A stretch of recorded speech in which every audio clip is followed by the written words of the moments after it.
Breaking news out of Washington, D.C. President Trump just demanded $740 billion in what he's calling essential freshwater infrastructure investment.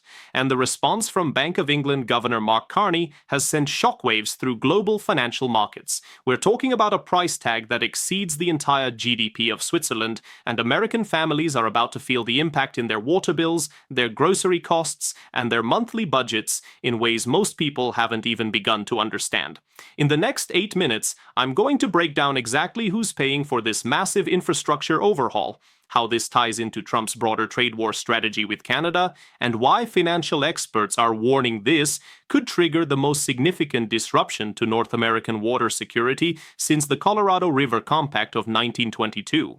Here's the question that should terrify every American household. What happens when the world's most essential resource becomes a bargaining chip in international trade negotiations? Let me paint you the picture. On February 3rd, 2025, at approximately 9:47 a.m. Eastern Standard Time, President Trump issued an executive memorandum from the Oval Office demanding Congress allocate $740 billion for what the White House is calling the American Water Security Initiative. According to documents obtained by the Peterson Institute for International Economics, this isn't just about fixing aging pipes and treatment facilities. The proposal includes construction of massive desalination plants along both coasts, a complete overhaul of the Great Lakes water management system, and, here's where it gets controversial, new infrastructure specifically designed to reduce American dependence on Canadian freshwater imports. Within 6 hours of Trump's announcement, Bank of England Governor Mark Carney held an emergency press conference in London. On February 3rd, 2025, at 4:30 p.m. Greenwich Mean Time, Carney delivered what analysts are calling the most direct rebuke of American economic policy by a major central banker in modern history. According to the Federal Reserve's International Finance Division, Carney stated that any attempt to weaponize water resources or impose tariffs on Canadian water exports would trigger immediate countermeasures from the UK, European Union, and Commonwealth nations. Then came the kicker. On February 4th, 2025, the Yale Budget Lab released preliminary analysis showing that Trump's $740 billion proposal would require either a 23% increase in federal water infrastructure taxes or massive cuts to Medicare and Social Security to avoid ballooning the deficit. By February 5th, 2025, the Congressional Budget Office confirmed these projections, adding that implementation costs could actually reach $900 billion once state matching requirements and inflation adjustments are factored in. So how exactly does this work? Think of it like this. Imagine your household water system, but on a continental scale. Right now, the United States imports approximately 11.7 billion cubic meters of fresh water annually from Canada through a complex system of rivers, lakes, and cross-border agreements that have existed for over a century. The Great Lakes alone contain 21% of the world's surface fresh water, shared between the US and Canada under treaties dating back to 1909. Trump's proposal essentially says, we're going to spend $750 billion to make sure we don't need Canada's water anymore. Here's the step-by-step mechanism. Phase 1 involves constructing 47 large-scale desalination facilities along the Atlantic and Pacific coasts at an estimated cost of $12 billion each. These plants would convert ocean water into drinking water. But here's the catch. Desalination is incredibly energy-intensive. According to the Department of Energy, each gallon of desalinated water requires roughly 4 times the energy of traditional freshwater treatment. Phase 2 restructures water rights across 17 western states, essentially federalizing what have been state and local water management systems since the 1800s. Phase 3, and this is where Carney's response becomes critical, imposes what the administration calls water security tariffs on Canadian imports, starting at 15% and potentially escalating to 40% within 18 months. The Treasury Department projects these tariffs would generate $28 billion annually. But as Yale economists point out, that's less than 4% of the total cost, meaning American taxpayers are covering the remaining 96% through either direct taxes or borrowing that drives up the national debt. Let me introduce you to Michael Patterson. a 53-year-old civil engineer from Toledo, Ohio, who manages water treatment systems for Lucas County. Michael's been working in water infrastructure for 27 years, overseeing the systems that provide clean drinking water to 430,000 residents in the Toledo metropolitan area. His facility draws directly from Lake Erie, part of the Great Lakes system that Trump's proposal would fundamentally restructure. According to Michael's department's internal projections, implementing the federal mandates in Trump's plan would require Toledo to upgrade every major treatment facility at a cost of $1.6 billion. Lucas County's annual water infrastructure budget is currently $82 million. Michael faces an impossible choice. Either residential water rates increase by 137% over the next 4 years, or the county defaults on existing infrastructure bonds, triggering a credit downgrade that would make future borrowing prohibitively expensive. Michael told local reporters last week that families currently paying an average of $43 per month for water service could see bills jump to $102 per month by 2029. For a county where median household income is $54,000, that's an additional $708 annually coming out of family budgets already stretched thin by inflation. Now meet Jennifer Carlson, a 47-year-old small business owner who runs a microbrewery in Burlington, Vermont, just 14 miles from the Canadian border. Jennifer's brewery, which she built from the ground up over 12 years, produces 18,000 barrels annually and employs 23 people in a town of 42,000 residents. Water isn't just an ingredient for Jennifer, it's the ingredient. Her brewery uses approximately 2.4 million gallons of water each year, and the specific mineral composition of water drawn from Lake Champlain, which connects to Canadian watersheds, is essential to her product's taste profile. Trump's water security tariffs would classify her water usage as Canadian source dependent, subjecting her business to the new 15% levy. Jennifer's current annual water costs are $31,000. Under the new tariff structure, that jumps to $35,650 immediately, with projections showing it could hit $43,400 if tariffs escalate to 40% as proposed.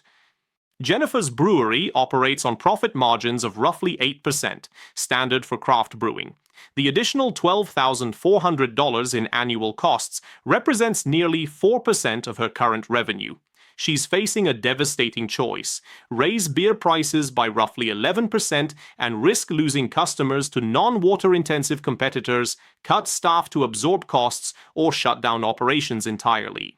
Jennifer told the Burlington Free Press that she's already received cancellation notices from 3 regional distributors who say they can't absorb her price increases in the current market. Let me tell you about Robert and Susan Martinez, both 61 years old, retired teachers living in Phoenix, Arizona, surviving on combined Social Security income of $38,000 annually. The Martinez family bought their modest 2-bedroom home in 2005, and their monthly fixed costs, mortgage, utilities, healthcare, consume 82% of their income. Phoenix gets virtually all its water from the Colorado River system and groundwater aquifers that are already critically depleted. According to the Arizona Department of Water Resources, implementing Trump's restructuring of Western water rights would require Phoenix to shift toward more expensive desalinated water piped in from California facilities, adding significant infrastructure costs. The Phoenix Water Services Department project's residential rates will increase by 64% over 3 years to fund the transition. Robert and Susan currently pay $71 monthly for water. That's about to become $116. An additional $540 annually. But here's what makes their situation truly impossible. Their fixed income doesn't adjust for these kinds of cost increases. Social Security cost of living adjustments are based on the Consumer Price Index, which historically underweights water utility costs. The Martinez family has already cut their grocery budget by 19% over the past 2 years due to inflation. Susan has delayed a recommended knee replacement surgery because their Medicare supplemental insurance costs jumped by $38 monthly last year. Now they're looking at choosing between adequate water usage and prescription medications that cost them $347 monthly out of pocket. Multiply the Martinez family's story by the 3.7 million American households currently living on fixed retirement incomes in the 17 western states affected by Trump's water restructuring, and you begin to understand the scale of human impact we're talking about. And it gets worse. According to the Brookings Institution's analysis released February 4, 2025, the ripple effects extend far beyond direct water costs. Food prices are projected to increase by 11 to 18% across the board because industrial agriculture is the largest water consumer in the American economy. The U.S. Department of Agriculture data shows that producing 1 pound of beef requires 1,800 gallons of water, 1 pound of wheat requires 132 gallons, and 1 pound of almonds requires 1,900 gallons. California's Central Valley, which produces 25% of America's food supply, would face immediate crisis under the new water allocation system. Goldman Sachs commodity analysts warn that grocery bills for the average American family could increase by $94 monthly, $1,128 annually, within the first 18 months of implementation. The International Monetary Fund weighed in with a special report on February 5, 2025, warning that Trump's approach represents dangerous precedent in treating essential natural resources as tradable commodities subject to nationalist trade policy. Here's what really concerns analysts: the permanent damage to international cooperation frameworks. According to Foreign Affairs magazine's analysis, the International Joint Commission, which has managed U.S.-Canada water issues since 1909, faces potential dissolution if Trump proceeds with unilateral action. Dr. Elizabeth Warren, not the senator but a hydrologist at MIT who studied cross-border water management for 33 years, told reporters that breaking these century-old agreements would create irreversible precedent that could destabilize water-sharing arrangements globally, from the Mekong River basin in Southeast Asia to the Nile River system in Africa. But here's the kicker. Mark Carney's response wasn't just diplomatic pushback, it was a direct economic threat. According to Bloomberg Financial Analysis, Carney signaled that the Bank of England would coordinate with the European Central Bank and Bank of Japan to impose what he called sustainability-linked reserve requirements on any American financial institutions involved in funding Trump's water infrastructure program. Translation: U.S. banks could face significantly higher capital requirements for international operations, effectively cutting them off from hundreds of billions in global lending markets. The Financial Times reported on February 5, 2025, that J.P. Morgan Chase, Bank of America, and Citigroup have already begun internal assessments of potential exposure, with preliminary estimates suggesting compliance costs could exceed $47 billion annually across the sector. Those costs inevitably get passed down to American consumers through higher interest rates on mortgages, car loans, and credit cards. The Federal Reserve's own analysis, leaked to the Wall Street Journal, suggests that Carney's countermeasures could add 0.75 percentage points to average consumer borrowing costs, meaning a $300,000 mortgage at current rates would cost an additional $54,000 over 30 years. Let me be crystal clear about the timeline experts are projecting. In the next 30 to 90 days, we're going to see immediate impacts in municipal bond markets as cities and counties like Toledo scramble to finance infrastructure upgrades. Moody's Analytics warned on February 4th that water utility bonds could face widespread downgrades, triggering sell-offs that destabilize the broader municipal debt market, a $3.9 trillion sector that millions of Americans depend on for retirement income through mutual funds and pension plans. In the 6 to 12-month timeframe, food price inflation accelerates as agricultural operations face the combined pressure of higher water costs and reduced allocation from traditional sources. The USDA's Economic Research Service projects that U.S. food exports, currently valued at $177 billion annually, could decline by 22 to 31% as American agricultural products become less competitive globally. But here's what really concerns analysts at the Council on Foreign Relations and Chatham House: the permanent fracturing of the North American economic integration that's been built over 75 years. Canada isn't just a water source. It's America's second-largest trading partner with $612 billion in bilateral trade annually.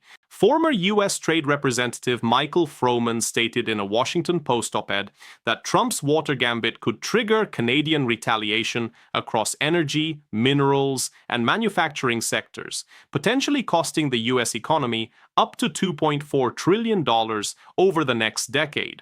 The Peterson Institute calculates that this represents roughly $10,700 per American household in lost economic output and higher consumer costs. And it gets worse when you look at the geopolitical implications. Dr. Samantha Power, former U.S. ambassador to the United Nations, wrote in Foreign Policy magazine that Trump's approach hands China and Russia a propaganda victory on a silver platter by making the United States appear to be exactly what critics claim, a nation willing to weaponize essential resources for economic advantage. China has already increased water infrastructure investments in 73 developing nations over the past 18 months, and according to the Center for Strategic and International Studies, Beijing is positioning itself as the responsible alternative to American leadership on global water security issues. The long-term cost isn't measured in dollars, it's measured in diminished American influence over the international institutions and norms that have underpinned global stability since World War II.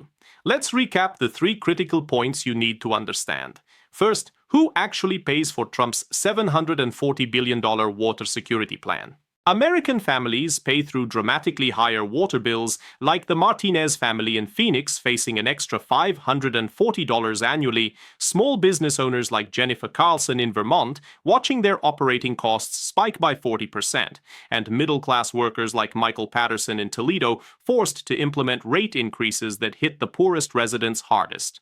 The Trump administration's talking point about Canadian tariffs covering costs is mathematically impossible. Those tariffs would generate less than 4% of the funding needed.